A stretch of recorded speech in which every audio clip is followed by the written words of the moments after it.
Sometimes a single misstep can feel like the end of the world, but it can also be the unexpected beginning of a new one. I was fresh out of university, barely 22, brimming with an almost naive enthusiasm for my new role as a junior architect at Sterling and Finch, a respected, albeit traditional design firm, nestled amidst the historic brownstones of the city. The office itself was a character, a sprawling space occupying the top two floors of an old industrial building. It was a vibrant maze of drafting tables, glowing computer monitors humming with sophisticated design software, and the soft murmur of creative energy. Sunlight streamed through tall, arched windows, illuminating dust motes dancing in the air and casting long, artistic shadows across the polished concrete floors. I adored the distinct scent that permeated the space, a comforting blend of freshly brewed coffee, the earthy aroma of blueprint paper, and the faint metallic tang of new technologies. It was a smell I now associated with ambition and possibility.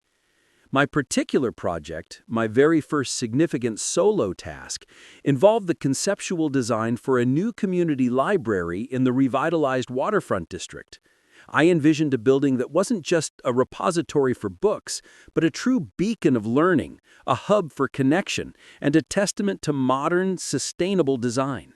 My mind teemed with ideas: soaring, light-filled spaces, a green roof accessible to the public, adaptive reuse of some existing industrial elements from the site.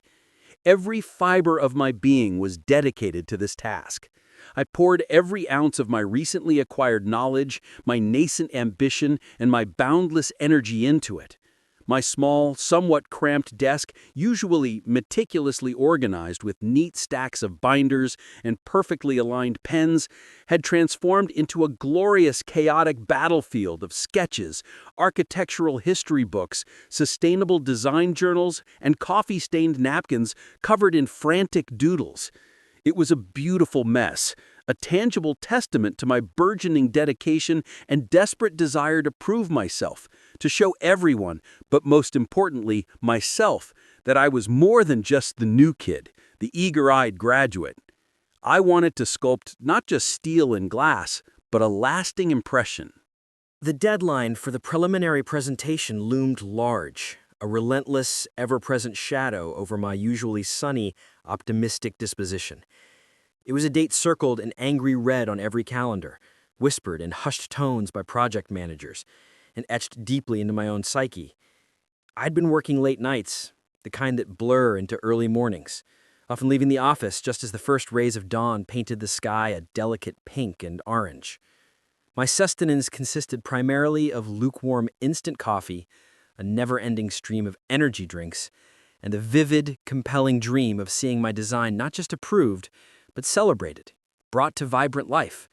I saw myself, years from now, walking past that completed library, a swell of pride in my chest, pointing it out to friends and family.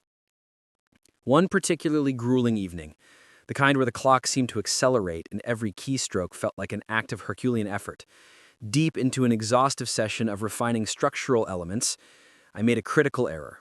My vision was blurred from staring at tiny figures on a screen for hours, my brain foggy with fatigue.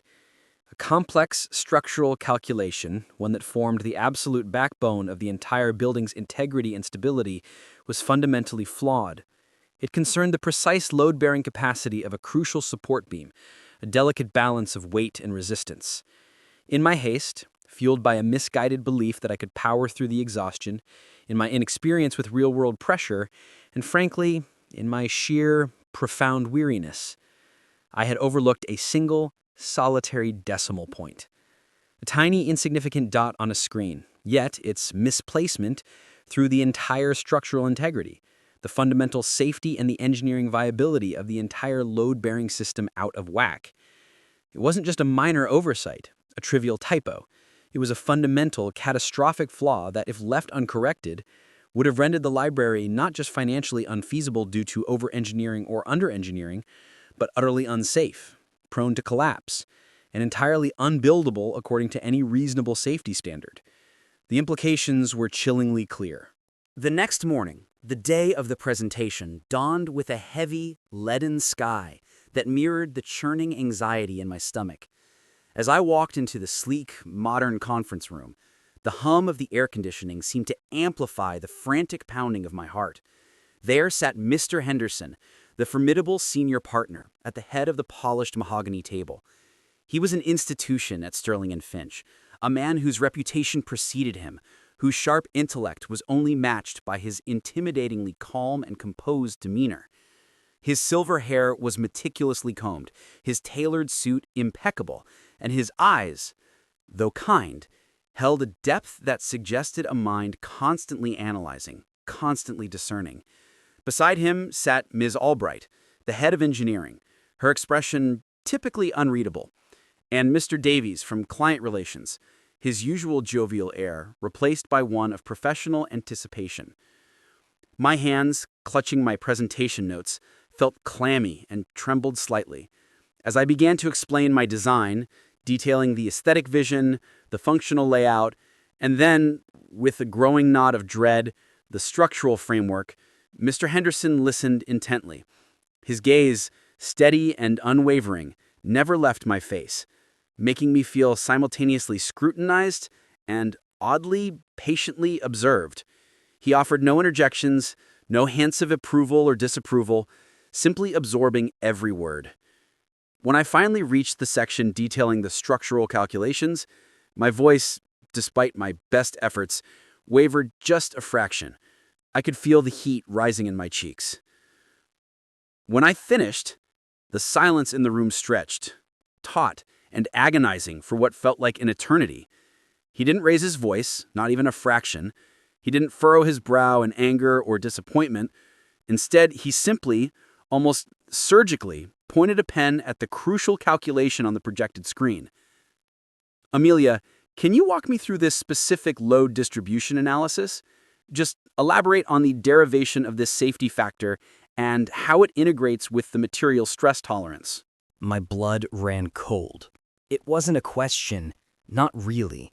It was an invitation to confess, a gentle prod towards the precipice of my own error. I reread my own figures projected onto the screen, the lines of text and numbers, and there it was.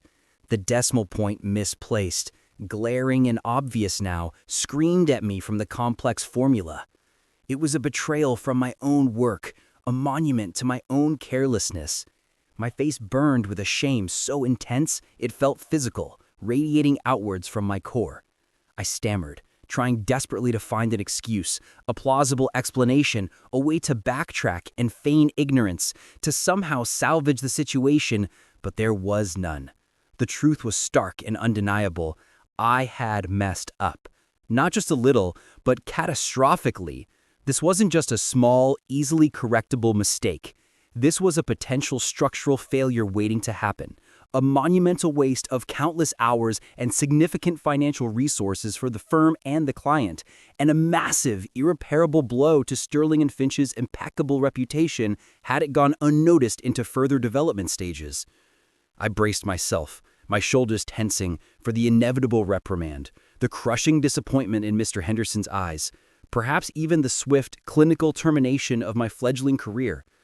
The distinct metallic taste of failure filled my mouth, bitter and acrid, and I felt the entire weight of my dream, the carefully constructed edifice of my aspirations, crumbling around me into dust. But then something truly unexpected, something profoundly counterintuitive, happened. Mr. Henderson didn't immediately move to the next item on the agenda, nor did he dismiss me from the room.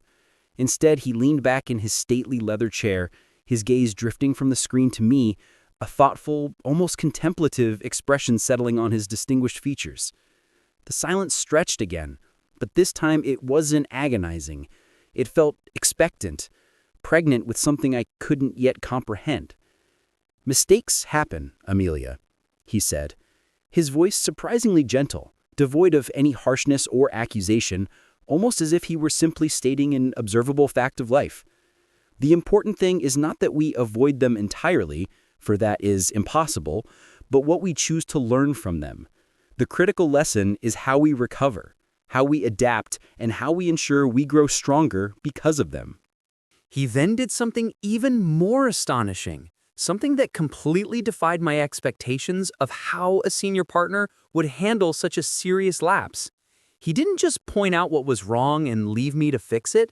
He didn't simply delegate the correction to Miss Albright. Instead, he signaled to his assistant to reschedule the remaining meetings for the morning. Then, he rose from his chair, walked to my side of the table, and pulled up an empty seat. He didn't just tell me what was wrong, he sat with me for nearly 2 full hours, patiently and meticulously going over the correct calculations. He didn't just give me the right answer.